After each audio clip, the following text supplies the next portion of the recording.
We all know the usual drill with modern horror games. A few loud jump scares, some predictable dark hallways, a creepy little girl singing a nursery rhyme, and you call it a day. But every once in a while a developer comes along who clearly looks at the standard boundaries of good taste and psychological comfort and decides to completely jump the fence. Today we are looking at 10 upcoming horror games that are not only trying to scare you, they are actively pushing the envelope to see exactly how much discomfort, psychological tension, and pure, unadulterated dread a player can actually take. But first, Danny will tell you about today's sponsor. Before we get going, this video is sponsored by Dovetail Games, who are bringing Thomas and Friends Wonders of Sodor to players right now. If you grew up with Thomas and Friends, this one's pretty special because it is a game that lets you experience the island of Sodor, letting you explore iconic routes like Gordon's Main Line, Thomas's Branch Line, and Knapford Harbor.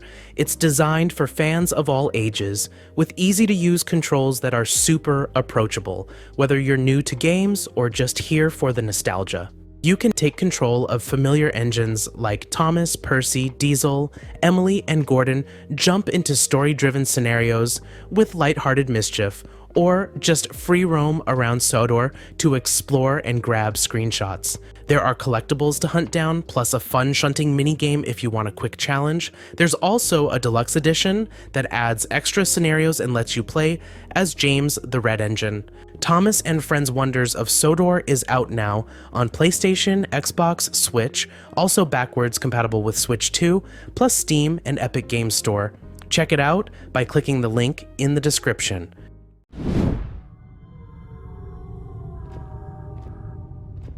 The Remothered series has always been a wild ride for survival horror fans. Tormented Fathers was a fantastic tribute to classic clock tower stalking mechanics, but the sequel, Broken Porcelain, unfortunately tripped over its own ambition and technical bugs. Now, Stormine Games is back with Red Nun's Legacy, and they are explicitly trying to fix the past by returning to what worked. This isn't a reboot, it's the definitive closing chapter of the trilogy, and it leans heavily into a highly stylized Italian neo-giallo horror vibe that you just don't see anywhere else in modern gaming. Set in an abandoned villa tucked away near Mount Etna, the game forces you to deal with the series' infamous relentless stalkers, but instead of only running and hiding under a bed for 10 minutes, the developers are shaking up the defensive gameplay. You're getting actual mechanics like retrocognition, mirror manipulation, and bizarrely enough, the ability to manipulate moths to distract and redirect threats. It's an intriguing blend of supernatural puzzle solving and pure old-school stealth panic.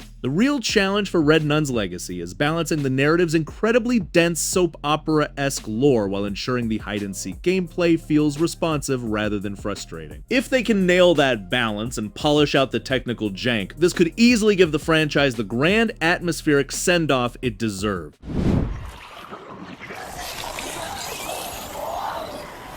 Bloober Team completely reinvented themselves with their recent projects, and Cronos the New Dawn proved they could handle heavy, atmosphere-drenched sci-fi survival horror with a bizarre time travel twist. But if you thought the slow, deliberate pacing of the base game was the only trick up their sleeve, the upcoming Lazarus story expansion is actively trying to flip the script on us. Lazarus serves as a brutal prequel of sorts, putting you in the boots of a once loyal Pathfinder who is actively transforming into the heavy armored warden we know from the main game. Because you're playing as a younger, slightly less clunky version of this character, Bloober is using the DLC to completely overhaul the combat rhythm. The original game was all about precision, conserving resources, and carefully picking your battles in the wasteland. Lazarus, however, shifts the needle directly toward aggressive, fast-paced action. You get access to specialized tools and elite abilities, including a short-range teleport, the ability to drop holographic decoys, and even temporary invisibility to break enemy lines. But don't expect a power trip to balance your new mobility. The game introduces a monstrous, highly adaptive tracker engineered specifically to hunt you down. The developers are promising large-scale cinematic encounters where you can't just hide behind cover. You have to actively use your traversal skills to outmaneuver an opponent that matches your strength step for step. It's an aggressive pivot for a survival horror expansion, and it looks like a brilliant way to flesh out the game's complex lore while fixing the clunky combat complaints of the original.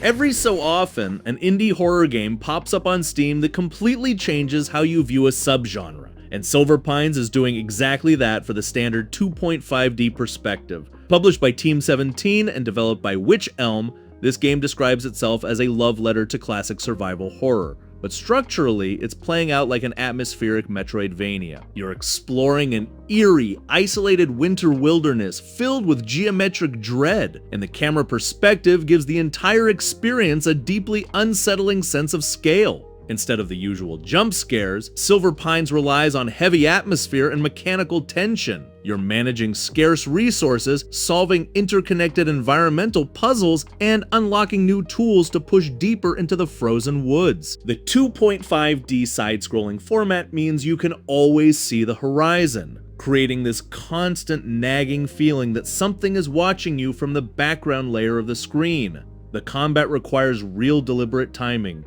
You can't just run and gun your way through encounters, you have to carefully measure your positioning and space out your attacks because the environment itself is actively working against you. The aesthetic feels beautifully cold and lonely, trading flashy gore for an overwhelming sense of isolation. It's a very smart, structurally tight approach to survival horror that should absolutely be on your radar if you're looking for something that breaks away from the usual third-person camera templates.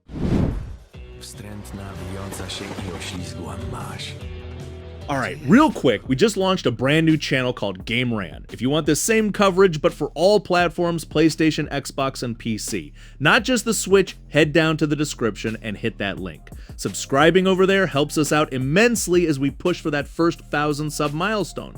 Seriously, thank you guys. Now let's get right into the next game. If you want to talk about sheer mechanical ingenuity, we have to talk about Holstin. On paper, it looks like a gorgeous, highly detailed pixel art psychological horror game set in an isolated, decaying Polish town during the late 1990s. The atmosphere is thick, slime-covered, and deeply oppressive, heavily channeling that classic Silent Hill vibe. But the absolute killer feature here, the thing that blew everyone away during the public demos, is how the game handles perspective shifting. When you're exploring the town and solving puzzles, the game plays from a beautifully detailed, rotatable, isometric camera angle, but the second you raise your weapon to aim at one of the festering, ooze-covered manifestations roaming the streets, the camera seamlessly snaps right over your character's shoulder into a tight, tense, third-person shooter perspective. It is an incredible visual trick that completely bridges the gap between classic 90s aesthetic and modern tactical combat. You're not blasting away mindlessly either.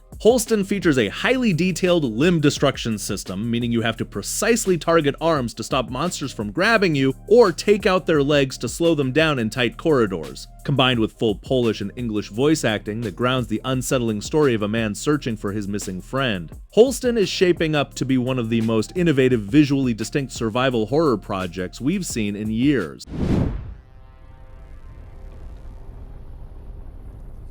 When Paramount announced Star Trek Shadow Frontier, a lot of people probably expected another clean ship management simulator or a safe, episodic phaser pew-pew game. Instead, they handed the keys to Bloober Team, the psychological horror veterans, and said, go make a mature, story-driven survival game. That is a wild, creative pivot, and it might be exactly what the franchise needs to break out of its predictable shell. You aren't playing as a heroic, flawless starship captain barking orders from a comfortable bridge. The game steps directly into the fractured mind of former Lieutenant Ro Laren, voiced by Michelle Forbes herself, on a harrowing, incredibly personal rescue mission. Because Bloober Team is behind the wheel, the focus shifts away from standard sci-fi exploration and dives straight into psychological tension, survival, and deep self-discovery. The atmosphere looks heavy and oppressive, trading the bright, optimistic lighting of Starfleet for the dark, unpredictable fringes of the galaxy. It feels far more desperate than your typical Trek fare, forcing you to rely on raw instinct and tactical survival, rather than a crew of scientists solving problems with a deflector dish. By focusing on a deeply flawed, incredibly complex character like Ro Laren, Shadow Frontier is attempting something incredibly rare for this universe.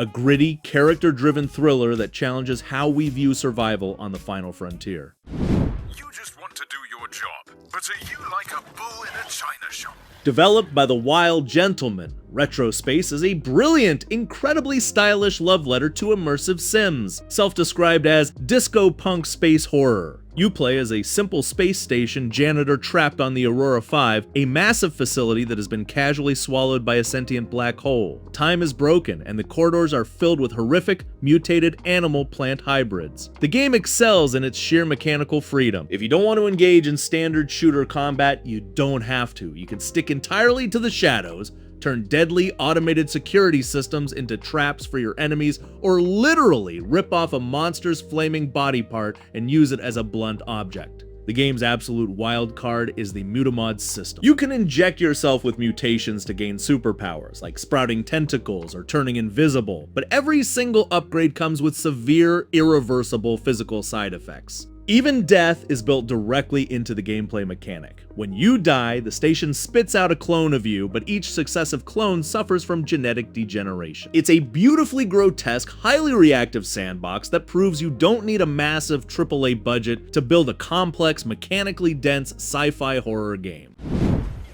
Welcome to the resorts. Hope you like sunshine, because Roman Sands' RE build is an absolute mind trip of a game that completely defies any normal genre classification. Developed by Arbitrary Metric, the brilliant avant-garde studio behind the surreal horror hit Paratopic, this is a shape-shifting, deeply unsettling adventure that violently mashes together two completely different realities until your brain starts hurting. The first half of the game washes you up on the beach of a hyper-indulgent, surreal tropical resort. The bizarre guests insist that you work there, forcing you into a frenetic time management puzzle gameplay where you have to fulfill their endless, erratic demands. The catch: the sun is literally days away from swallowing the earth, and the guests couldn't care less. But just when you think you understand the game's rhythm, it pulls the rug out from under you and shifts to a completely different perspective. You're suddenly the lone caretaker of a decrepit, post-apocalyptic zoological research station, managing failing life support systems alongside a dead cow and a mysterious voice on the radio. Visually, it uses a heavily stylized, low-poly, almost dreamlike aesthetic that makes everything feel slightly wrong and hallucinated. It constantly shifts genres between a visual novel, a puzzle adventure, and a grim survival simulation. It is an incredibly bold artistic critique of apathy and systemic collapse wrapped in a psychological horror package. It refuses to hold your hand or give you easy answers, making it a mandatory play if you are exhausted by standard video game storytelling and want to experience something genuinely experimental.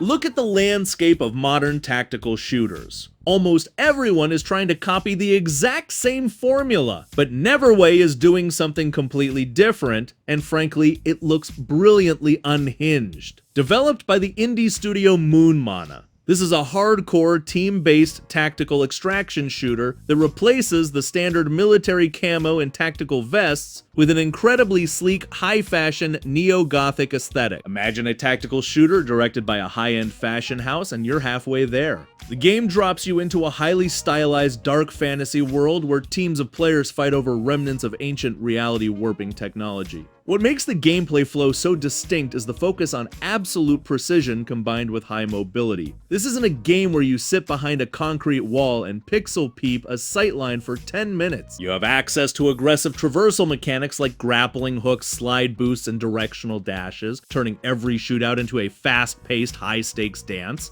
The gunplay itself is incredibly lethal, meaning if you mess up your positioning or get caught mid-dash, you're done. But the real tactical depth comes from how you customize your loadout. Instead of only picking a standard assault rifle, you are balancing traditional firearms with supernatural technology-fused artifacts that can manipulate the environment, like throwing down kinetic barriers or creating localized gravity wells to trap fleeing players. It is a visually arresting, mechanically sharp gamble that cuts right through the bloated military shooter genre, offering something that feels entirely its own. Search of that aforementioned lab. A lab, should you need reminding, that was jettisoned because it When had a Creative signal. Assembly dropped Alien Isolation over a decade ago, it felt like a miracle. It gave us a horror game where you couldn't shoot your way out, forced to hide under desks from a terrifyingly smart xenomorph. For years, fans begged for a sequel, and now that it's finally a reality, the developers are doing something incredibly ballsy. They're completely changing the playground. Instead of sneaking through the metallic, claustrophobic corridors of another abandoned space station,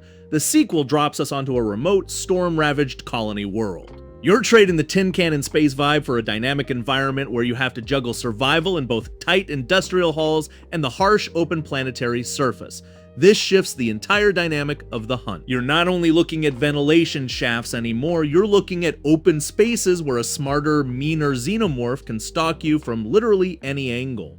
Creative Assembly is using Unreal Engine 5 to pull this off, and visually it looks suffocatingly tense. The rain, the wind, and the ruined colony infrastructure create a playground built on pure paranoia. The core philosophy is still firmly intact. You aren't here to overpower the creature, you're here to divert its attention, improvise, and scrape by using whatever tools you can patch together. The original game's AI was legendary for how it adapted to your hiding spots, but this new setting means the creature has an entirely new set of hunting behaviors to mess with your head. It's a massive gamble to move the franchise outside of its traditional comfort zone, but if they pull it off, this could easily redefine cat and mouse horror all over again.